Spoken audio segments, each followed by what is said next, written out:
Marco Aurélio, habeas corpus 91.207, paciente José Eduardo Carreira Alvim, impetrante Amilcar Siqueira, Márcio Gesteira Palma e o outro coator, relator do inquérito 2424 no Supremo Tribunal Federal. Presidente, julgamos em definitivo o habeas, já que, em um primeiro passo, o colegiado enfrentou o pedido de concessão de medida cauteladora. Duas são as matérias versadas.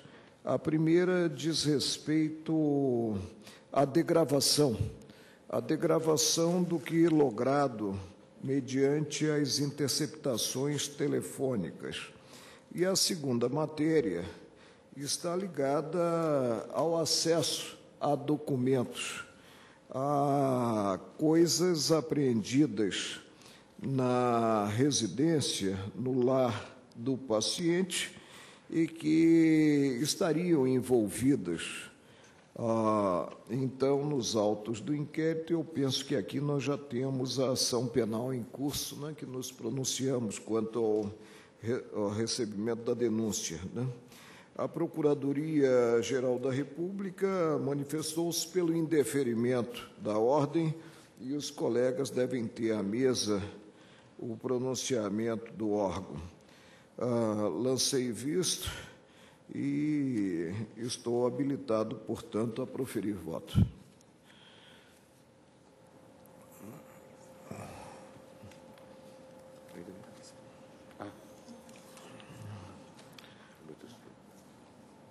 Presidente, estamos numa fase de definição quanto à intangibilidade da lei que versa, regulamentando a Carta da República, o fenômeno da interceptação telefônica, da Lei 9.296 de 96.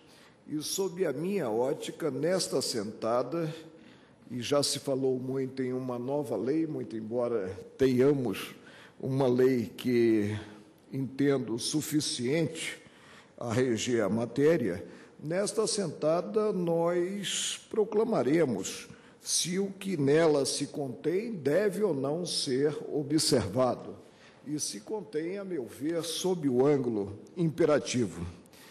Digo, presidente, reiterando o que versei quando do exame do pedido de concessão de medida cauteladora, sem qualquer esforço, observa-se a dualidade na disciplina da garantia do inciso 12 do artigo 5º da Constituição de 1988.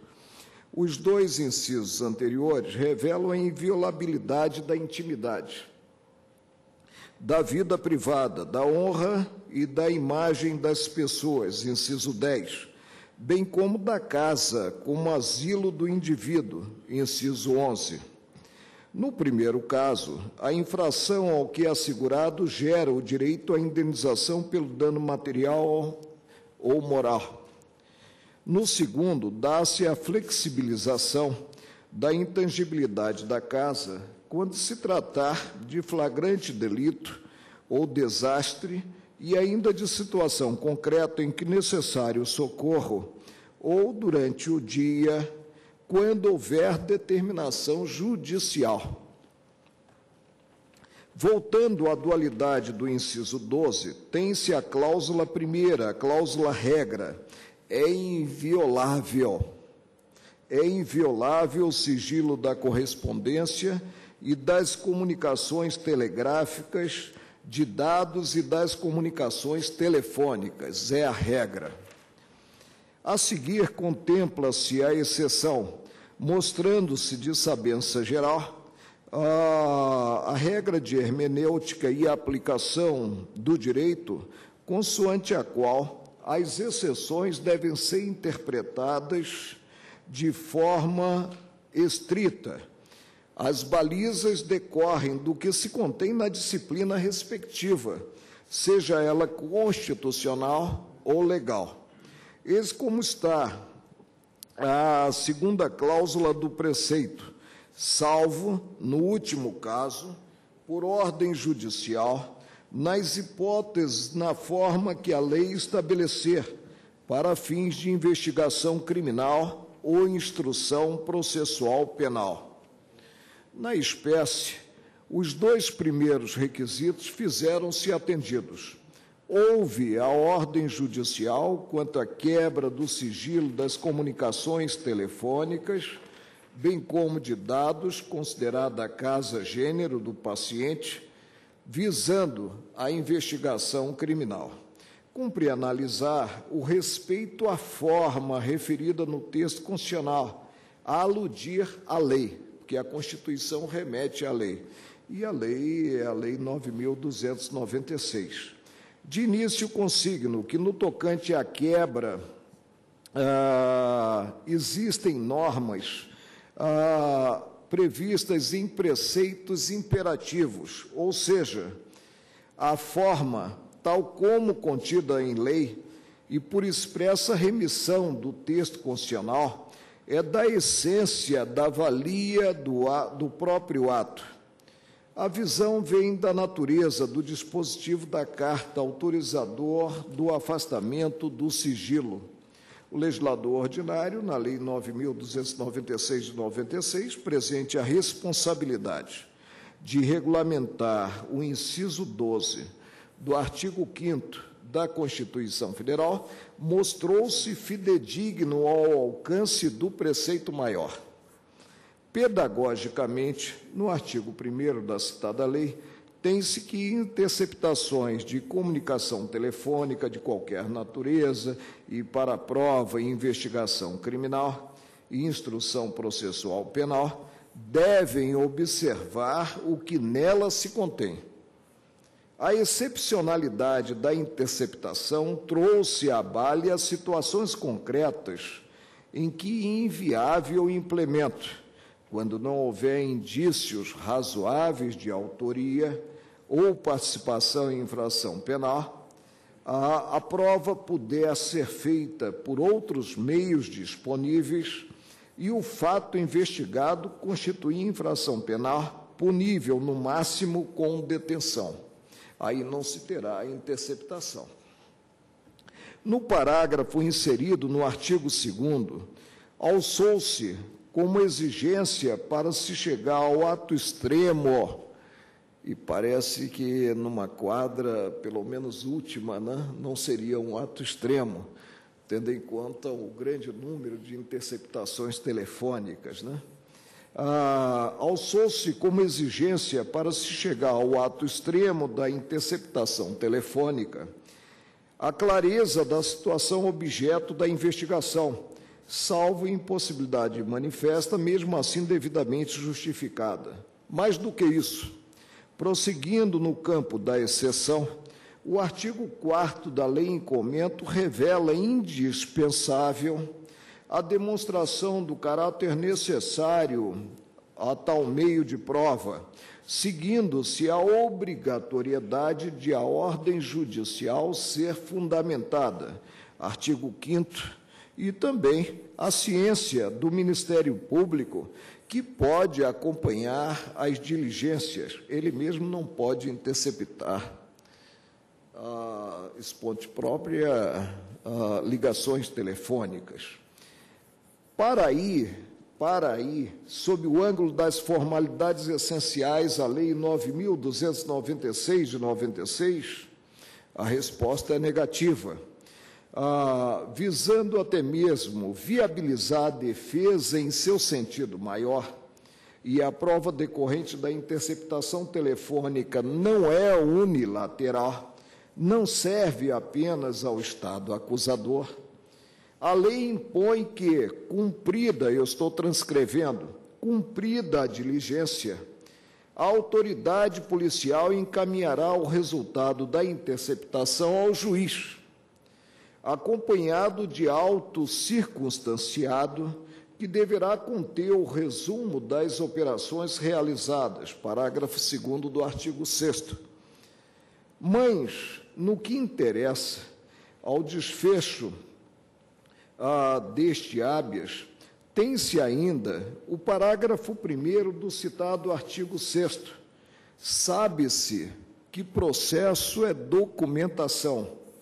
No mencionado parágrafo, prevê-se que a gravação, a conversa interceptada, será objeto de transcrição.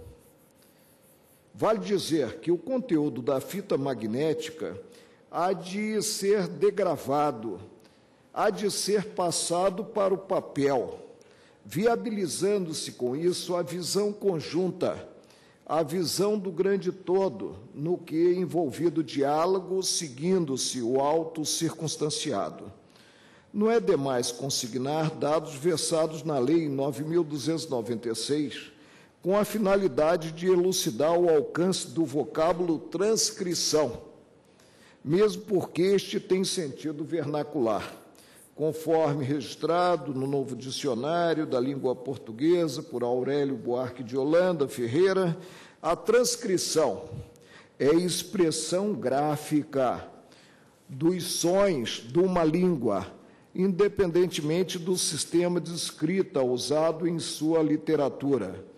Preceitua o artigo 8º que esse instrumental de exceção maior, visando a investigação criminal ou a instrução do processo de idêntica natureza, há de ser materializado, aspas, em autos apartados, apensados aos autos do inquérito policial do processo criminal, preservando-se o sigilo das diligências, gravações e transcrições respectivas. E aqui termino a transcrição do artigo 8º.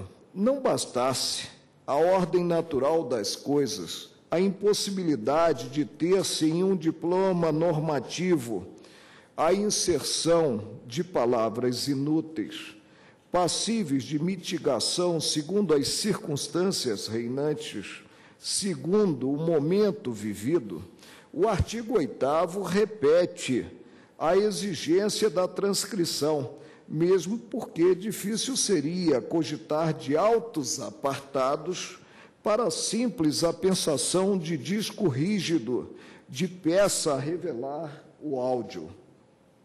Segue-se, presidente, o artigo 9º, a versar sobre a inutilização, por ordem judicial, de tudo aquilo que não interessar ao objeto da interceptação, afastada a pura bisbilhotice, fazendo o parágrafo único referência ao acompanhamento pelo Ministério Público, facultada a presença do acusado ou do representante legal, em verdadeira confirmação, como disse, da bilateralidade da prova.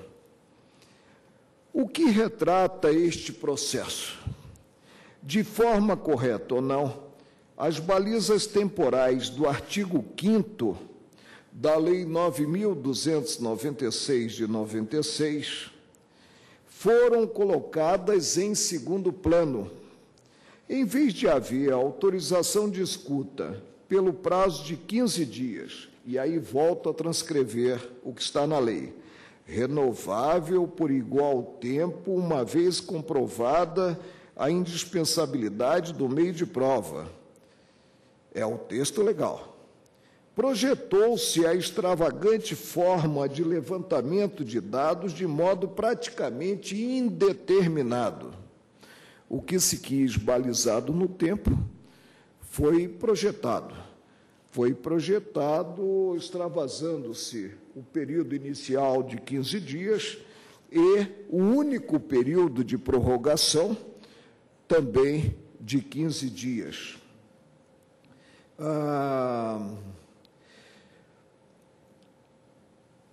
Então, surgiu a ótica atacada mediante esta impetração, que está sintetizada no seguinte trecho de decisão do relator do, então, inquérito 2424, do Rio de Janeiro.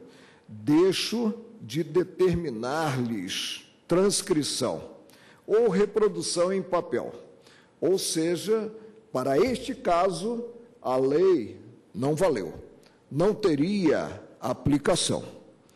Assim porque o alcance do disposto no artigo 6º, parágrafo 1º, da Lei 9.296, de 24 de julho, é só o de permitir aos interessados o acesso a todo o conteúdo das gravações e escutas, o que pode ser obtido com maior vantagem e fidelidade mediante processo magnético, como porque, dado larguíssimo período, admitiu, o extravasamento dos 30 dias peremptórios da lei, dado larguíssimo período de gravações e escutas, o correspondente não menor tempo que seria exigido para sua degravação por escrito, bem como o extraordinário volume que lhes assumiria a reprodução em papel, extraordinário volume.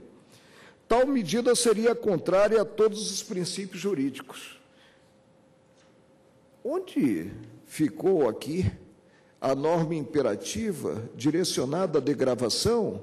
Onde ficou aqui a norma imperativa que revela que, feita a degravação, deverão ser expungidos os trechos que não digam respeito ao objeto da interceptação determinada? Será que simplesmente porque foi desrespeitado o preceito delimitador do tempo da interceptação, se pode, em passo seguinte, numa segunda violência ao texto legal, desprezar-se a forma imposta, que é essencial à valia do ato, ou seja, a degravação, formando-se autos apartados e retirando-se do que é logrado com a interceptação que não sirva à investigação criminal? Continuou o relator. Para esse fim, oficie-se à autoridade policial, requisitando-se cópia integral de todas as gravações e escutas telefônicas deferidas em número correspondente ao dos denunciados. E aqui se cogitou, presidente, a notícia no processo de 40 mil horas de interceptação. Vê-se o abandono, digo eu, do que se contém na Lei de Regência, a Lei 9.296 de 96. Não se formalizaram autos apartados. A degravação não se verificou, deixando-se de transcrever o conteúdo da fita. Então, não houve a elaboração, e esse documento é querido pela lei, não houve a elaboração de laudo circunstanciado, inviabilizando-se mesmo campo indispensável ao exame das conversas, a ponto de não se ter como expungir diálogos estranhos ao objeto da interceptação. A um só tempo, colocaram-se em segundo plano requisitos impostos pela Lei número 9.296 de 96, consagrando-se, no entanto, em termos de serventia para as consequências da persecução criminal, o teor abrangente de disco rígido, cuja extensão não é passível de ser determinada. Fala-se em 40 mil horas, como eu disse, de conversas. Haja conversa.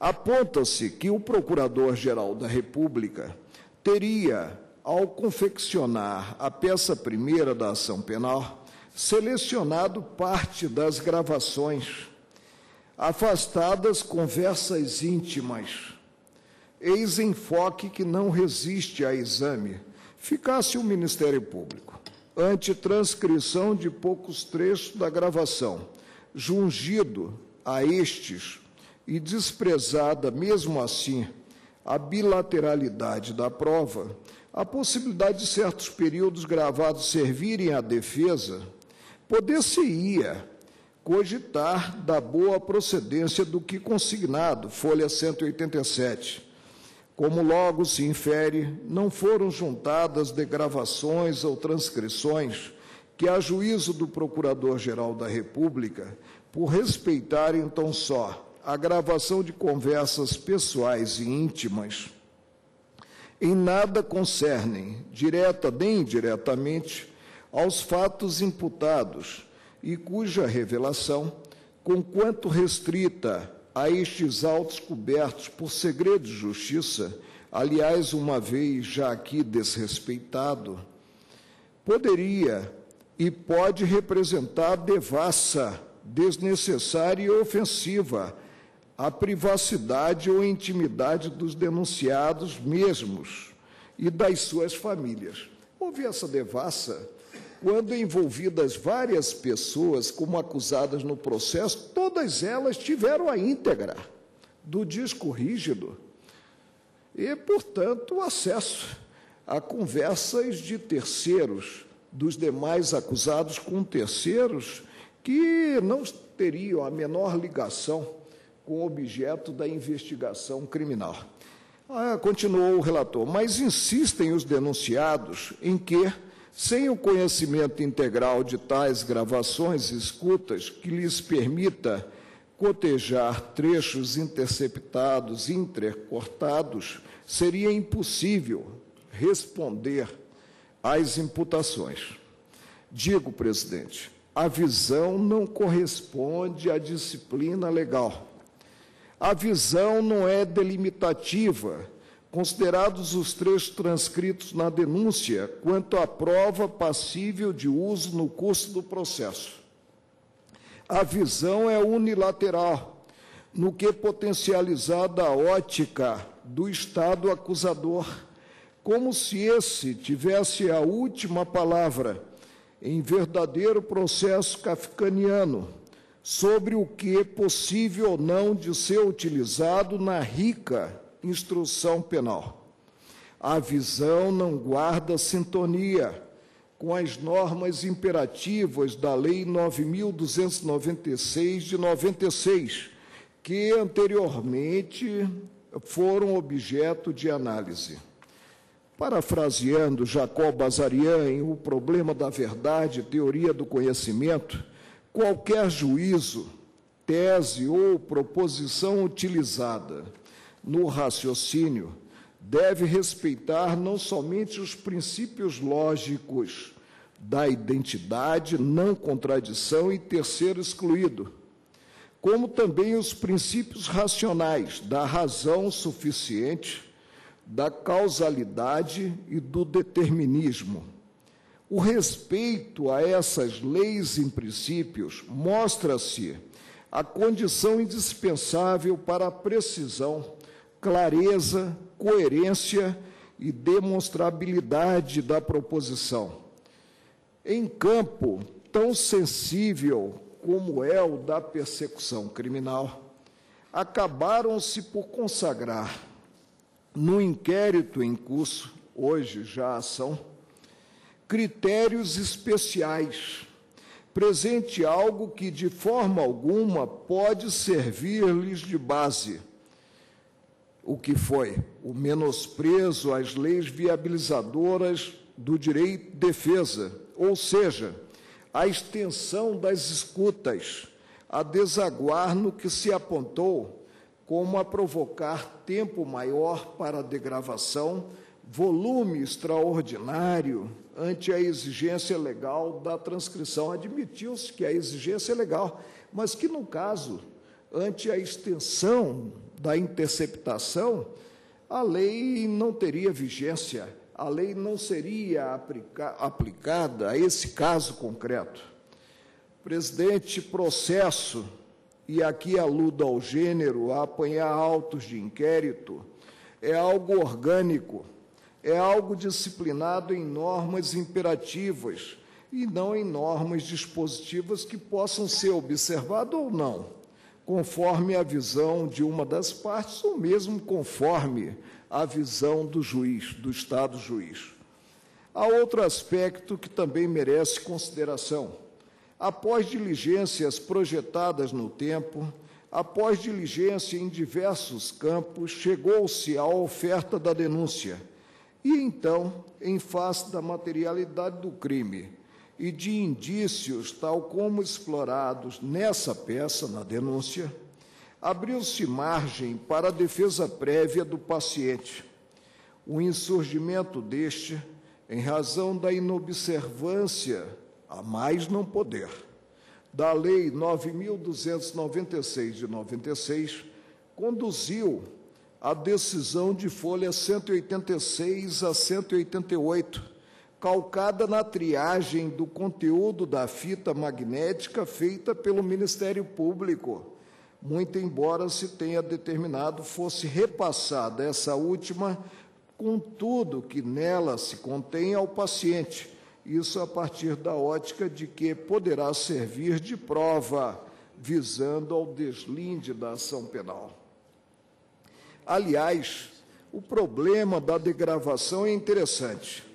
Adoto, eu próprio, desde 1977, o sistema revelado pela Ditafone. Gravo relatórios, votos e decisões. Implícito está que, para os colegas tomarem conhecimento do conteúdo do que preparado como porta-voz do colegiado, devo degravar a fita magnética, proceder à limpeza cabível da palavra falada e, mais do que isso, partir para a transcrição, objetivando documentar no próprio processo que elaborado. Isso tudo se verifica sem a necessidade de existência de norma expressa a compelir a tanto. O que se dirá quando tal forma é essencial a avalia do ato, estando contida em preceitos imperativos, voltados a viabilizar a exaustão? O sagrado, o direito natural, o sagrado direito natural de defesa. Sob o ângulo da causa de pedir, relativa à inexistência nos autos de inquérito dos documentos apreendidos nas diversas buscas e apreensões, e a defesa deve ser apresentada considerado o grande todo. Fez-se ver a folha 187.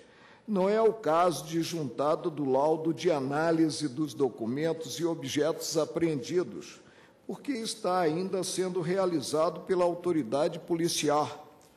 E, sobretudo, porque, suposto já estivera concluído, não constitui prova de que se tenha valido a denúncia e seu aditamento parcial para imputação, de modo que aos denunciados não sobra a respeito nenhum interesse jurídico. Seria um penduricalho, não sei para que, então, elaborar laudo a respeito.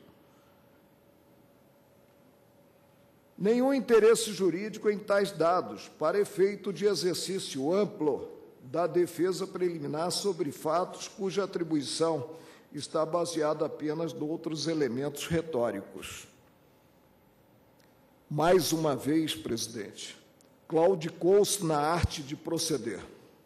A defesa prévia diz respeito à denúncia e aí, se decorrente de inquérito realizado, indispensável que todos os elementos nele coligidos estejam nos autos, sob pena de se mostrar inócua a abertura de prazo para tanto, a abertura de prazo para a defesa.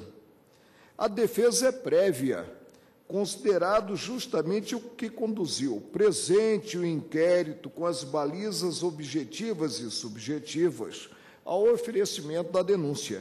Em síntese, implementado o inquérito e vindo a balha, denúncia, faz-se insustentável a assertiva da desnecessidade de contar-se com todos os elementos coligidos que se refiram a fatos e atos imputados ao acusado.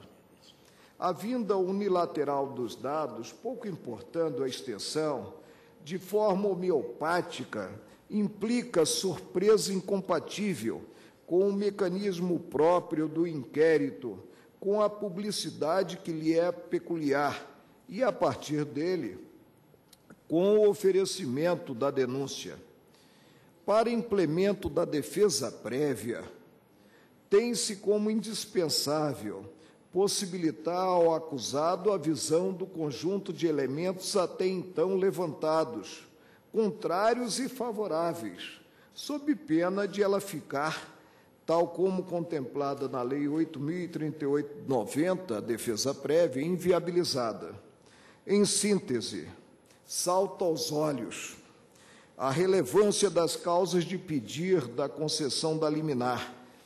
Relevância naquela fase, certeza quanto à boa procedência neste julgamento definitivo, considerado o meu voto. Inclusive quanto às gravações ambientais, observado analogicamente neste primeiro passo, sem prejuízo do exame da licitude da prova, a lei analisada. Entendo que a lei analisada ela pode ser aplicada a ponto de disciplinar a escuta ambiental, enquanto não juntada aos autos apartados exigidos pela Lei 9.296, de cuja existência não se tem notícia expressa. Não se tem notícia. As transcrições do que escutado, enquanto não anexados aos autos de inquérito, os documentos apreendidos nas buscas implementadas, que fatalmente virão ao processo, não há como cogitar do curso do prazo para defesa prévia. Por isso é que, naquela oportunidade, pronunciei-me, deferindo a medida cauteladora e, de ofício, preconizei a extensão aos demais acusados, a saber, Paulo Geraldo de Oliveira Medina, ministro do Superior Tribunal de Justiça, José Ricardo Siqueira Regueira, hoje falecido, juiz e não desembargador do Tribunal Regional Federal da 2ª Região, e Ernesto da Luz Pinto Dória, juiz e não desembargador federal do Trabalho, pomposo o título, do Tribunal Regional do Trabalho da 15ª Região. Presidente, reafirmo minha crença no direito posto. Reafirmo minha crença no direito posto na Constituição da República, que a todos indistintamente submete. Reafirmo minha crença no caráter abstrato das normas, não se podendo distinguir quanto à aplicação pela capa do processo, pelos envolvidos, pela circunstância de ter-se ou não momentoso tema, como se isso autorizasse, em que pese vivermos em um Estado democrático de direito, o justiçamento. Não precisamos, presidente, e reafirmo sempre, de novas leis no Brasil. O que precisamos é de homens que observem as leis existentes. E pagamos um preço módico por vivermos em um Estado democrático de direito. É a observância irrestrita às regras estabelecidas. E me lembro sempre de um juiz que ocupou esta cadeira, na qual tem assento hoje o ministro Nélio da Silveira, no que ressaltava sempre que o Supremo é uma corte comprometida com princípios e há de tornar prevalecentes esses princípios. Não tenho como, presidente, distinguir o caso concreto e dizer que a ele não se aplica a lei relativa às interceptações telefônicas. Dizer que, de um lado, nós temos normas imperativas direcionando a degravação das conversas, a degravação das fitas, mas que essas normas imperativas não surtem efeito porque se desrespeitou, num passo anterior, o período de interceptação.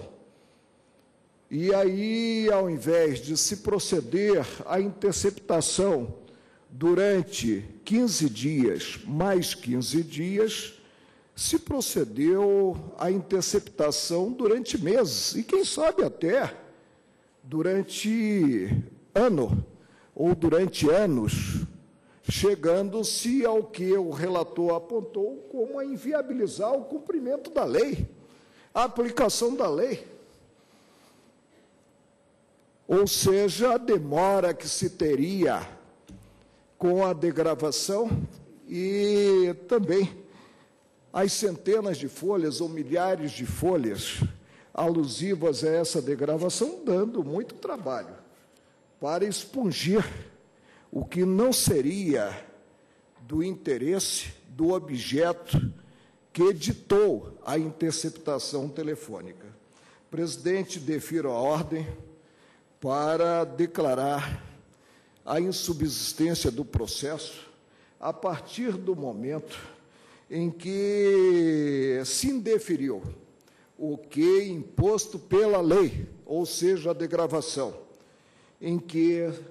do momento em que se indeferiu a juntada aos autos do inquérito do que apreendido nas buscas e apreensões. É como voto.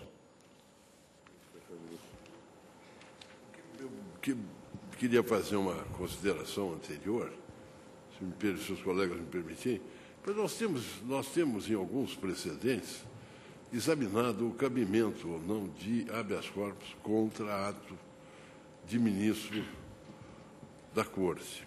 Esse já foi admitido no que o Pleno se dispôs a examinar o pedido de concessão de liminar e o indeferiu. Mas isso foi antes da jurisprudência ter se assentado nesse plenário. Há um leading case, que é o HC 86.548 de São Paulo, que foi relatado pelo eminente ministro César Peluso e que foi julgado aqui em 16/10/2008, em que se aplicou analogicamente a súmula 606 desta Corte para inadmitir HCs contra decisões de ministros da Casa. A partir daí, eu me lembro que o plenário sistematicamente tem assentado que não cabe HC, não cabe impetração contra ministros, contra ato de integrantes desta Corte. Então, eu tenho a impressão que a liminar foi concedida antes que essa jurisprudência tenha se consolidado. A liminar não foi concedida. Perdão, indeferida. Fui isolada no plenário. Agora gostaria de me pronunciar quanto ao cabimento do habeas. Né? Realmente, nós temos pronunciamento da Corte e, passo a passo, se vem apontando que não é adequada a impetração contra ato do tribunal. Presidente, estamos diante de uma ação de envergadura maior, uma ação prevista na Carta da República que protege o segundo bem do homem. O primeiro seria a vida, ou seja, protege a liberdade de ir e vir. O que reclama a legislação, a ordem jurídica, para ter-se como adequada a impetração? Reclama-se articulação, procedência ou não, dirá respeito à concessão ou indeferimento da ordem. A articulação da prática de um ato à margem da lei, ou seja, a articulação de um ato que possa ser enquadrado como um ato ilegal. E a existência, presidente, de um órgão capaz de atuar. Indaga-se o relator no inquérito, o relator na ação penal. Ele atua presente o predicado soberania? Ou ele o faz como porta-voz do colegiado, estando os atos respectivos submetidos ao crivo do colegiado? Aqui nós não temos um caso de julgamento, por exemplo, pela turma, de uma impetração de um habeas corpus e um segundo habeas corpus a ser julgado pelo plenário.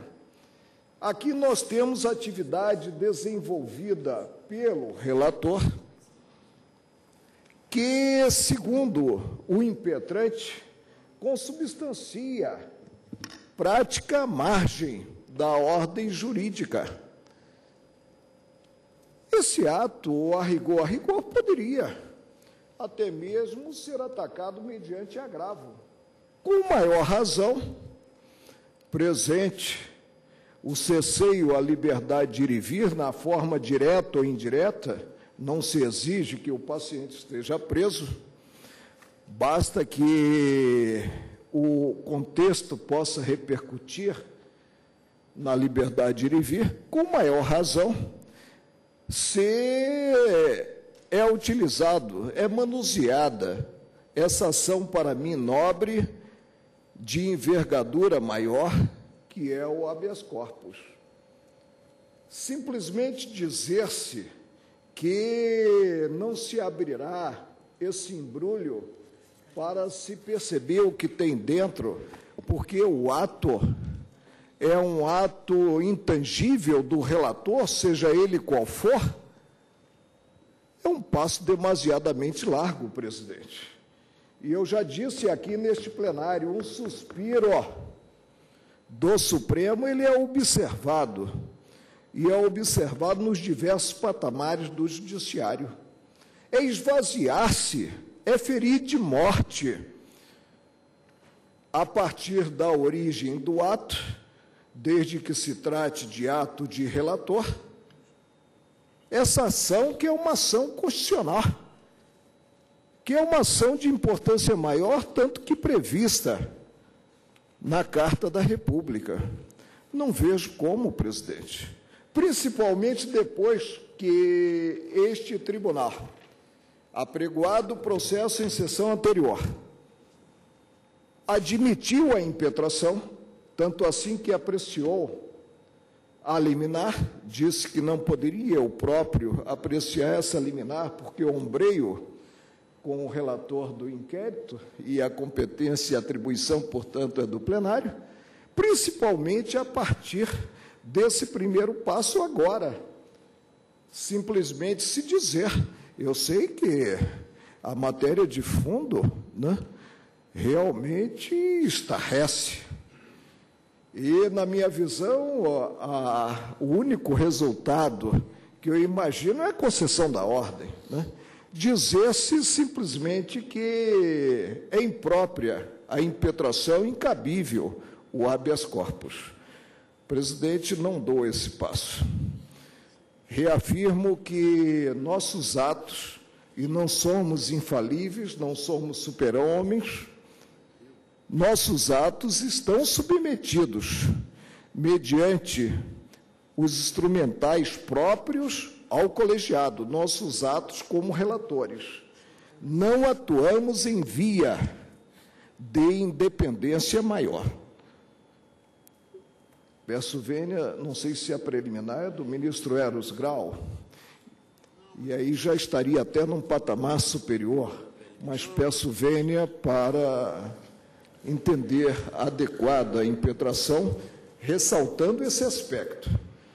Não, ministro. Aspecto ligado ao fato de a impetração estar dirigida contra ato do relator em inquérito, ato de instrutor que atua como porta-voz do colegiado. Aqui não se tem impetração contra acórdão de órgão fracionado do tribunal, que, em última análise, é o próprio tribunal, ou seja, a turma do Supremo. Não, ministro Marco Aurélio, se Vossa Excelência me permitir, foi exatamente isso que me moveu a fazer a observação a respeito da competência, por uma razão muito simples. Vossa Excelência pode estar seguro de que não está sozinho na defesa do direito posto. Eu acho que falo por mim, por todos os colegas, nós todos defendemos os princípios. Então, se todos estamos de acordo, vamos enfrentar a matéria de fundo? Pois é, mas é que parece que esse não é o ponto. Por isso que eu comecei me recordando desses nossos precedentes, que depois o ministro Lewandowski identificou até no HC 86548.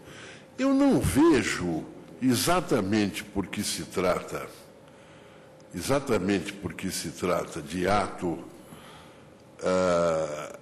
relacionado ao inquérito, eu não vejo esse prejuízo tão intenso, por uma razão muito simples.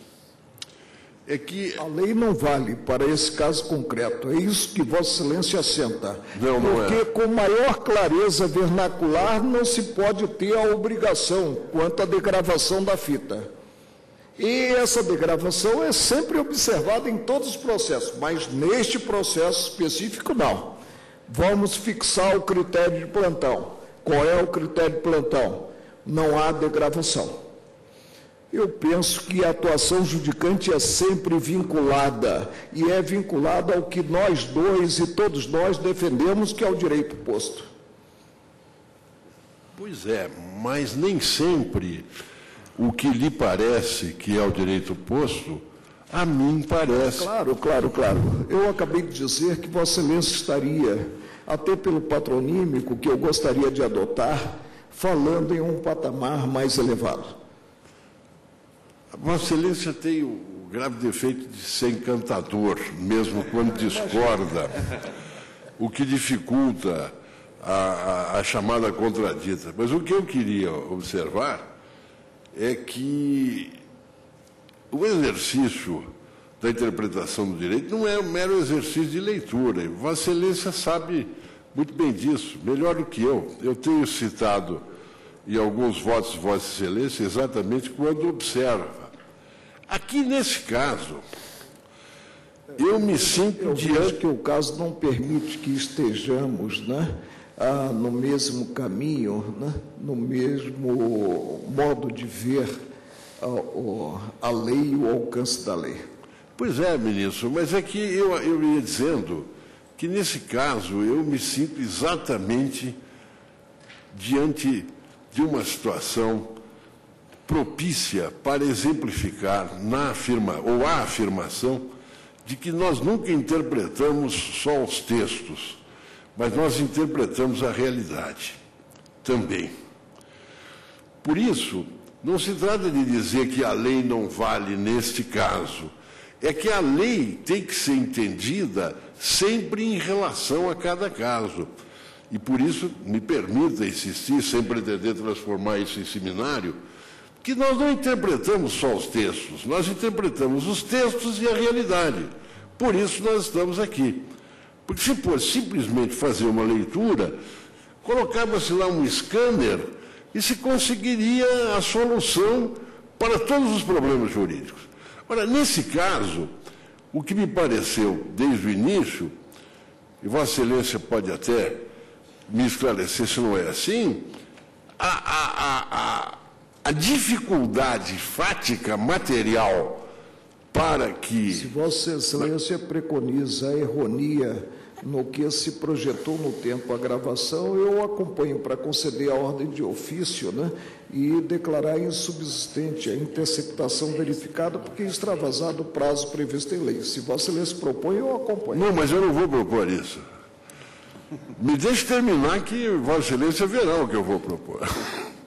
O que eu quero dizer é o seguinte, é que realmente eu tenho que ponderar, não entre valores, mas as circunstâncias de cada caso. Não me preocupa, não me angustia a possibilidade ou impossibilidade do exercício... Já estou confortado, ministro, porque Vossa Excelência abandona a preliminar para ir ao fundo. Não, eu não estou indo, eu estou apenas justificando...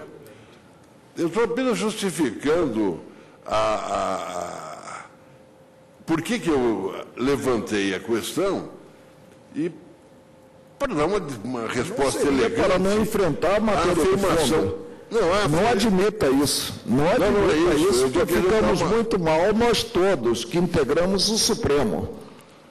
Não, ministro, eu quero apenas dar uma resposta elegante ao que Vossa Excelência disse, quando afirmou que eu pretendia dizer que a lei vale para todos os casos, mas que não vale nesse caso. Eu estou tentando apenas mostrar que eu mantenho uma certa coerência com o meu modo de ver o direito, que pode ser equivocado, certamente não será o melhor dos modos de ver o direito, mas é o meu modo de ver o direito, eu tenho afirmado isso há mais de 5 anos. Então, como nesta situação,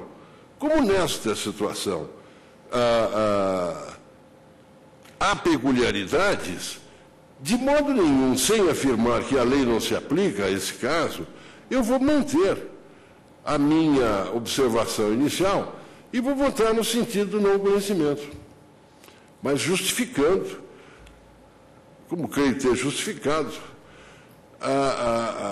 que não estou negando o que tenho sido sempre, um positivista extremado. Eu voto pelo não conhecimento. Eu também vou pedir vênia ao ministro Marco Aurélio, mas considerando a orientação que se firmou no sentido do não conhecimento de habeas corpus contra ato de relator, eu vou acompanhar a divergência, o ministro Eros Grau, não conhecendo do habeas corpus.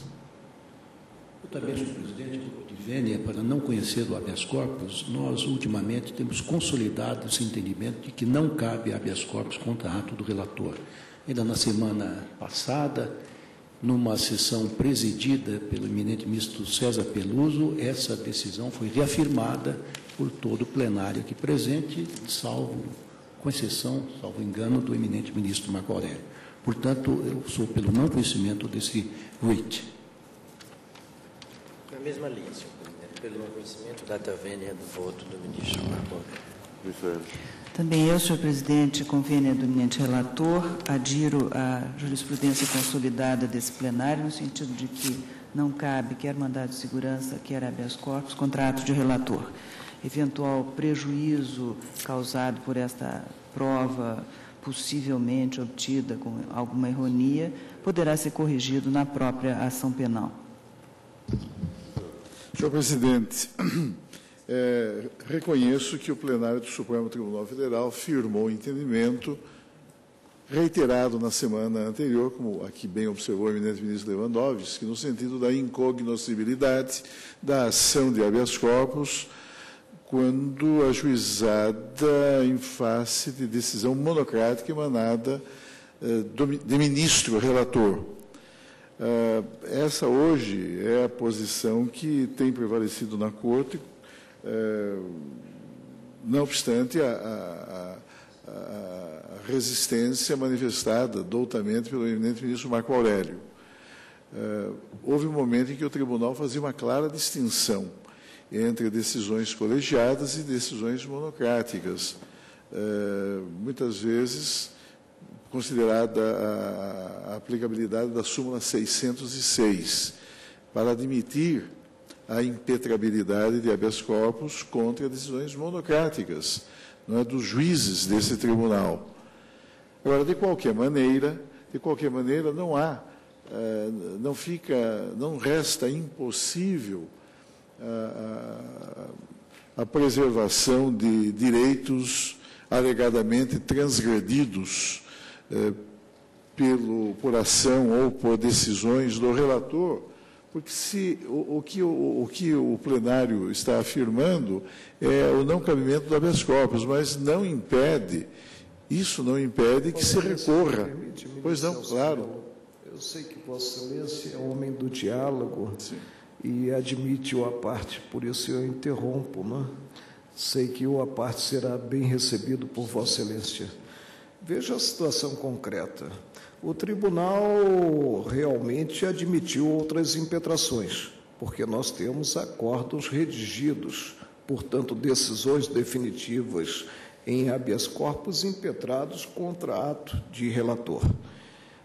À época desta impetração, não se tinha a jurisprudência que, até certo ponto, desconheço, mencionada pelo ministro Ricardo Lewandowski. Acreditaram os envolvidos, o impetrante, até mesmo o paciente, um colega que talvez tenha caído em desgraça, né? acreditaram na jurisprudência do tribunal.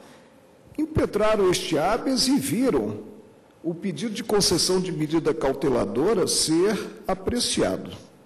Agora, nós sinalizamos que o habeas é incabível e que, de qualquer forma, o ato poderia ter sido atacado por outra via. Outra via que está submetida a um balizamento temporal, um prazo, que seria o agravo regimental. Indaga-se, será que esse enfoque se coaduna com um princípio básico? E o princípio básico tem como primeira condição, no tocante à lei, a irretroatividade da lei. E no tocante à jurisprudência, a irretroatividade da jurisprudência. Será que se coaduna esse enfoque com o princípio básico da Carta da República, que é a segurança jurídica? É exatamente esse, eu queria chegar a esse aspecto agora ressaltado por Vossa Excelência. Salientava eu, então, que o Tribunal distinguia entre decisões colegiadas e decisões monocráticas, para admitir, quanto a estas, a impetrabilidade originária perante o Supremo Tribunal Federal do remédio do habeas corpus. Sobreveio, no entanto, uma nova visão do tema, reafirmada, como aqui salientado pelo eminente ministro Lewandowski, na semana passada ou retrasada, no HC número tal, eu não tenho o número aqui, mas foi um HC impetrado contra a ministra Ellen Grace, que figurava e figura como relatora de um determinado processo. E o tribunal entendeu, pronunciou-se pela incognoscibilidade da ação penal de habeas corpus em tais circunstâncias. Agora, senhor presidente, e é claro, o tribunal não afasta a possibilidade do controle recursal das decisões monocráticas do relator, até mesmo em respeito ao princípio da colegialidade. Mas, neste caso, senhor presidente, o tribunal reuniu-se em sessão plenária para discutir e debateu exaustivamente, em sede cautelar, o tema agora posto ao exame definitivo do tribunal. Ficamos vencidos, então, quando da denegação da cautelar, o eminente ministro Marco Aurélio, Vossa Excelência e eu próprio, nós concedíamos. Me penitencio porque disse que fui voz isolada. É que eu estou tão acostumado a ser voz isolada no colegiado que, às vezes, generalizo. Mas nós ficamos vencidos. O ministro Marco Aurélio, o ministro Gilmar e eu próprio. E essa votação repetiu-se depois, nós três novamente vencidos, quando do recebimento da denúncia, no inquérito de que 24, eu tenho a impressão, não é? Novamente ficamos vencidos. E por isso, senhor presidente, não obstante a jurisprudência que está se consolidando na Corte no sentido da incognoscibilidade da ação de habeas corpus nas hipóteses em que esse remédio é impetrado contra decisões monocráticas do relator, eu tenho para mim, senhor presidente, considerado o início do julgamento, considerado o exame do pedido de cautelar formulado nestes autos, em que o tribunal colegialmente debateu essa mesma controvérsia, senhor presidente, eu peço vênia para acompanhar o eminente ministro relator e, em acompanhando sua excelência, conhecer da ação de habeas corpus, uma vez que impetrada no instante em que a jurisprudência do Supremo Tribunal Federal claramente admitia a possibilidade processual de impetração de habeas corpus contra atos e decisões do relator. E sinto que já se formou uma maioria no sentido da incognoscibilidade da ação, mas, se me fosse permitido, eu prosseguiria e também acompanharia o eminente ministro relator. Não vou repetir as razões que já expus e novas razões que gostaria de adicionar ao meu voto, mas entendo, senhor presidente, que este é um caso em que se evidencia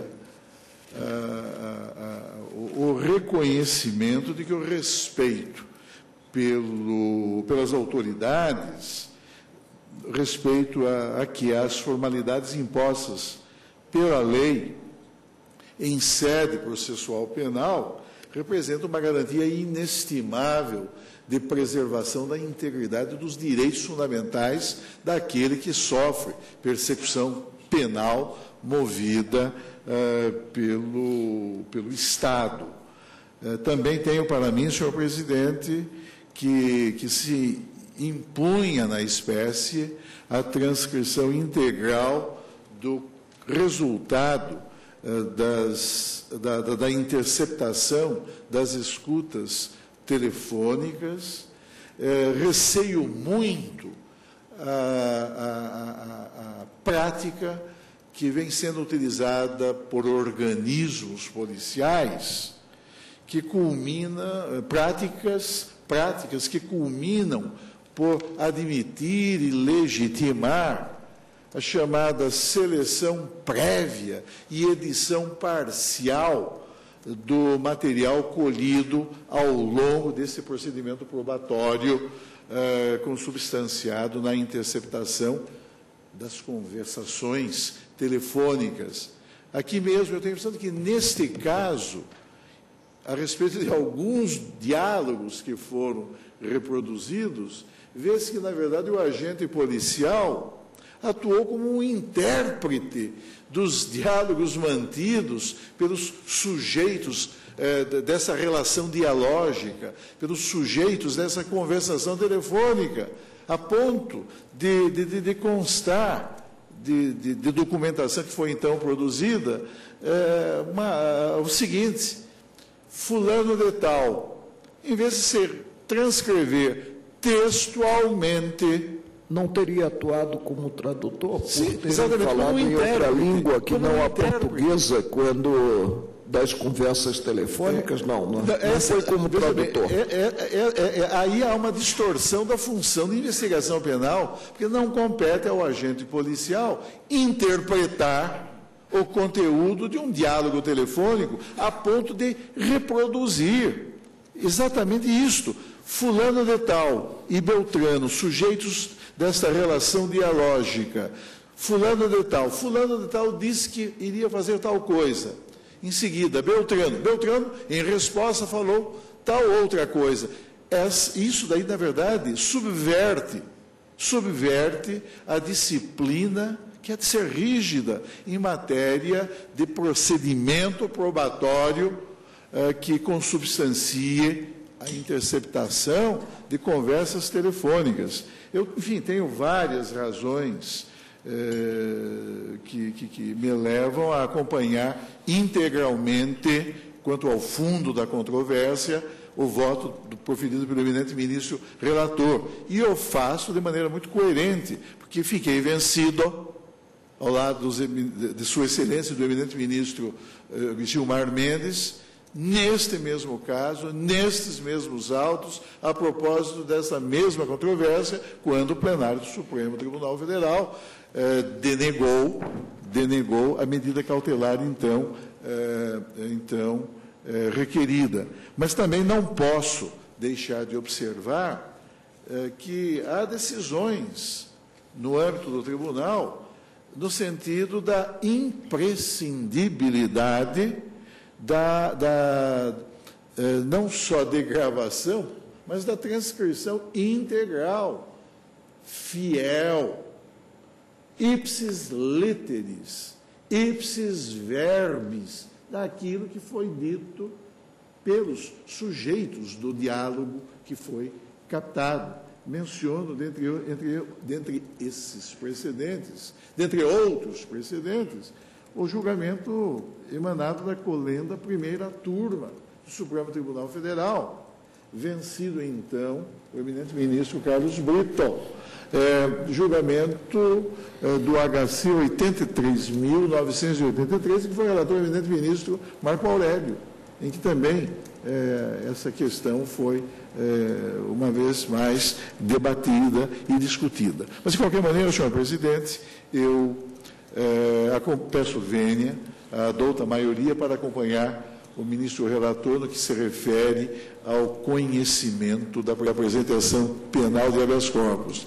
E se me fosse dado prosseguir no exame do fundo da controvérsia, não hesitaria também em acompanhar integralmente o douto voto do ministro relator, pois entendo que essa prova que aqui se produziu, nos termos em que ela foi produzida, é uma prova ilícita, e todos sabemos da clara hostilidade do ordenamento constitucional brasileiro às provas ilícitas. Prova ilícita é prova juridicamente inidônea. Prova ilícita é prova imprestável, é prova inadmissível em juízo. Eu também vou pedir vênia à maioria, tal como já foi aqui explicitado, manifestei no sentido da admissibilidade do habeas corpus naquela assentada, embora conhecendo da jurisprudência que se formou, né, a partir daquela, na verdade, de precedentes posteriores, né? Eu, portanto, tendo em vista elementos de segurança jurídica, já que destacados na fala do eminente relator, agora do eminente decano, eu também me manifesto no sentido da admissibilidade do habeas corpus nesses estritos termos. E, à época, também já me manifestaram a propósito do seu eventual deferimento, mas basta isto para os fins gerais. Portanto, o Pleno não conheceu do habeas corpus, vencidos o relator, o ministro Marco Aurélio, o ministro Celso de Mello e o presidente lavrará o acórdão, ministro Eros Grau.